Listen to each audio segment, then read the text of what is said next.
Buzzbait versus a popper. Man, that's a heck of a question I got posed. And hey, I've caught a lot of bass on both.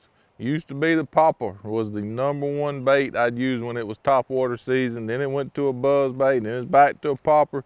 I got a lot of confidence in both, but when do I use which one? Few different factors, but let's start with what are the fish eating? Or am I trying to imitate a brim?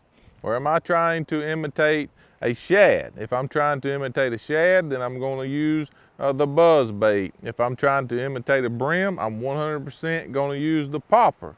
It's not all the time true. You know, sometimes the popper can imitate a shad or brim also, but that's one of the factors. But probably, to me, the #1 factor is the conditions. Is it slick calm, no wind, and maybe sunny?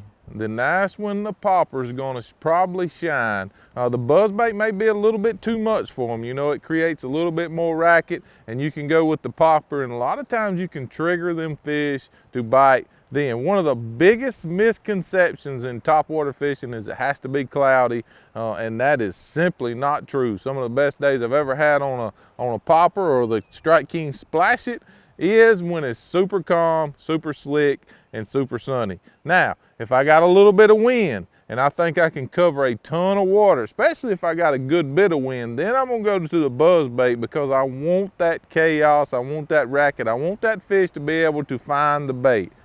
We got a couple different options with inside the Splash It and with inside the buzzbait. You know, we got two sizes of Splash It. When am I gonna use which one? So for me, if I'm just covering water, really making the Splash It come to me, I want to use the little one. I want to use, this is the one that I'm gonna use to cover a lot of water. It's the Junior. And that's the one that's gonna cover a lot of water and in slick calm conditions. This little bitty dude, I love his clear color, can really generate a lot of bites, fishing it fast, never stopping it. A lot of times when the fish are target oriented, say they're beside stumps or underneath docks or dock poles, then you wanna lay the big KVD splash right in beside them and just let it walk back and forth. This one you can make kind of stay in place. It can stay right in the strike zone longer versus this one.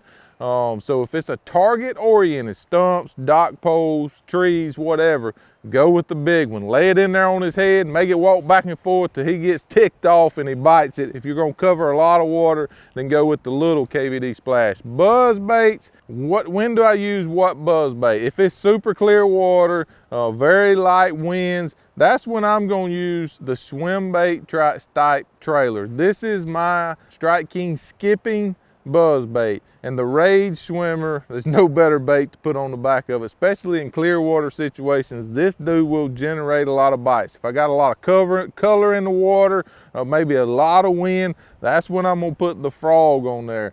You know, the frog is gonna create a little bit more commotion, help them fish find it better. Another deal with the Strike King skipping buzzbait is I can skip at places that a buzzbait's never been. So if it's too hangy, overhanging trees, way underneath docks, places you cannot put the popper, you can put this Strike King skipping buzzbait.